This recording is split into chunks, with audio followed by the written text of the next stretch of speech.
Let's see this question. क्या बोल रहा है इसमें? For set of values of R for which this contains कितने एलिमेंट है। ठीक है, तो ये इस इन इक्वेशन को मुझे सॉल्व करना है, तो ऑब्वियसली प्रॉपर्टीज का यूज होने वाला है इसमें। चलिए, प्रॉपर्टीज का यूज होने वाला कौन सी वाली का? इसी का यूज करेंगे हम। N C R plus N C R minus one is equals to N plus one C R. तो क्या रिजल्ट याद रखना है? कैसे याद रखते हैं इस रिजल्ट को? मैं कैसे याद रखता हूँ? देखो, ऊपर वाले कांस्टेंट है, नीचे वालों का डिफरेंस 1 है। ठीक है, ऊपर वाले कांस्टेंट है, नीचे वालों का डिफरेंस 1 है, तो जो आंसर आएगा वो क्या आएगा? ऊपर वालों में तो एक बढ़ जाता है, और नीचे वाले में जो बड़ा है वो आप ले लो, जो बड़ा है आप वो ले लो, सिंपल सी बात है। ठीक है, चलिए, तो अब इस क्वेश्चन को मैं सॉल्व करता हूँ।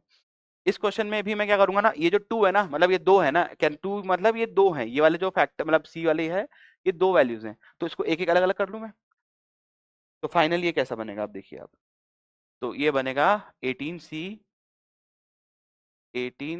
r minus two plus 18c r-1 plus 18c r-1 plus 18c r, और ये ग्रेटर देन इक्वल टू है कि लेस देन इक्वल टू है?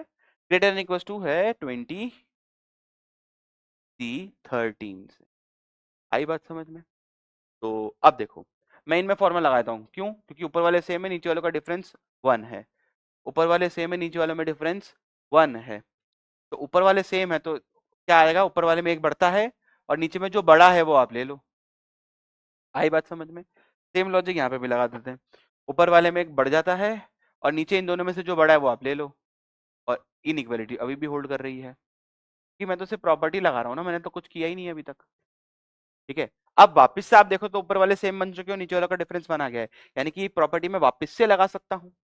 लगा देते हैं वापस से, तो ऊपर वालों में एक बढ़ जाएगा, नीचे वालों में जो बड़ा है। चलो, तो ये तो बढ़िया मस्त हो गया एकदम।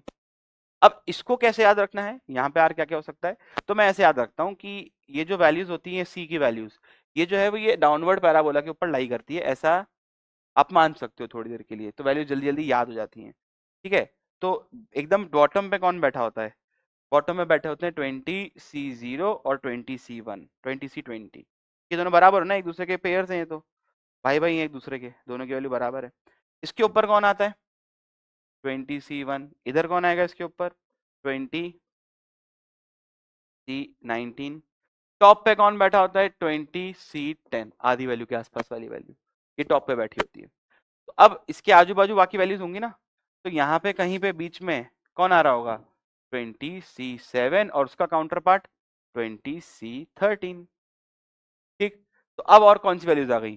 तो यहाँ पर कौन आएगा बताइए? यहाँ पर 8 वाला आएगा, है ना, मतलब यहाँ पे आएगा 20c8, यहाँ पे आएगा 20c14। फिर सही बोला क्या मैं? नहीं नहीं, 12 आएगा, 12 आएगा, 12 आएगा। फिर इसके ऊपर और चलते हैं एक, तो यहाँ पे कौन आया? 20c9, यहाँ पे कौन आया? 20c11। तो जो ऊपर वैल्यूज है वो बड़ी है ऑब्वियसली। तो अब आप देखो 13 के पैरेलल में कौन बैठा है, मतलब 13 का कॉन्जुगेट कौन है? 7।